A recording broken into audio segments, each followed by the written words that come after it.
Usapang pangkapayapaan sa pagitan ng pamahalaan at mga rebeldeng komunista, nabuhay ang posibilidad ng pagbabalik ng peace talks. Mismong gobyerno at ang legal front ng mga rebelde ang nag-anunsyo niyan. At nakatutok sina Rafi Tima at Ivan Mayrina. Hiwalay pero halos sabay ang anunsyo ng Malacanang at National Democratic Front of the Philippines o NDFP. May pinirmahan silang joint statement para sa pagbabalik ng usapang pangkapayapaan. Nangyari yan itong November 23 sa Oslo, Norway.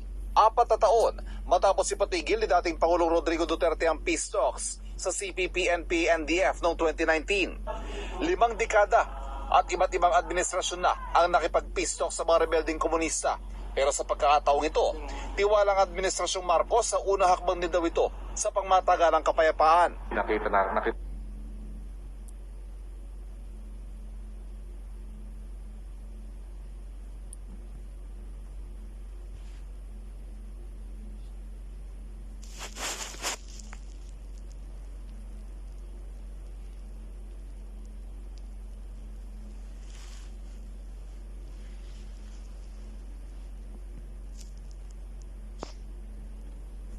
So, good evening, ladies and gentlemen. I am here today to share with you my thoughts on the peace process between the Philippine government and the National Democratic Front of the Philippines, or the NDFP, and the political arm of the Communist Party of the Philippines, which is a CPP, and its arm wing, and the new People's Army, or the NPA. So, as you may know, the peace talks between the two parties have been going on and off for more than 3 decades since the time of President Corazon Aquino in 1986. And the talks aim to address the root causes of the armed conflict that has claimed thousands of lives and displaced millions of Filipinos. And the talks also seek to achieve a comprehensive agreement on social, economic, and political and constitutional reforms that would pave the way for a just and lasting peace in our country. And however, the peace talks have also faced many challenges and obstacles, such as ceasefire violations, attacks on civilians, arrests of consultants, and changes in political leadership. And the most recent setback was the termination of the talks by President Rodrigo Duterte in 2017, citing the continued violence of extortion by the NBA.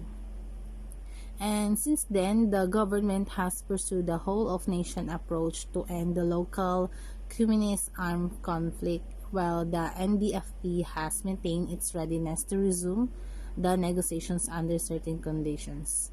So, what are my thoughts on this situation? First of all, I believe that peace is still possible and desirable despite difficulties and differences. And I think that both parties should recognize the need to resume the talks and find common ground on the substantive issues that affect the lives of our Filipino people. And I also think that both parties should respect the previous agreements that they have signed. And these agreements provide the framework and the principles for the peace process, and they should not be discarded or discarded. So, I believe also that peace is not only the responsibility of the government and the NDFP, but also the civil society of the public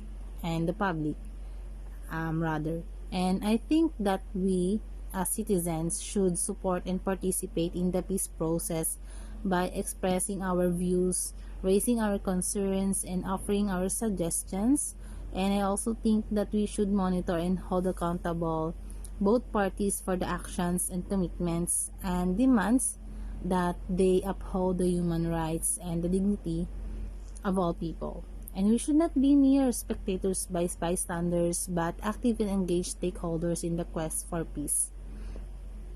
And I believe also that peace is not only transformation, a matter of negotiation, but I think that the peace process should not only aim to end the armed conflict, but also to address the underlying problems of the poverty inequality, injustice, and oppression that fuel the violence.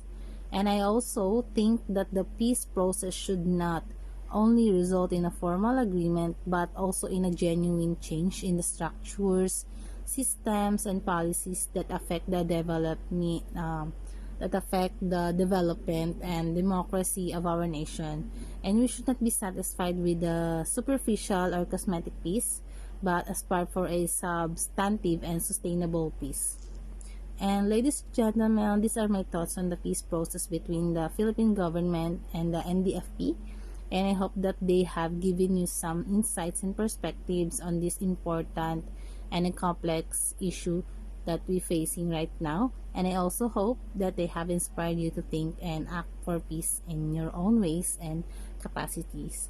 Thank you for your attention and have a great day. Goodbye.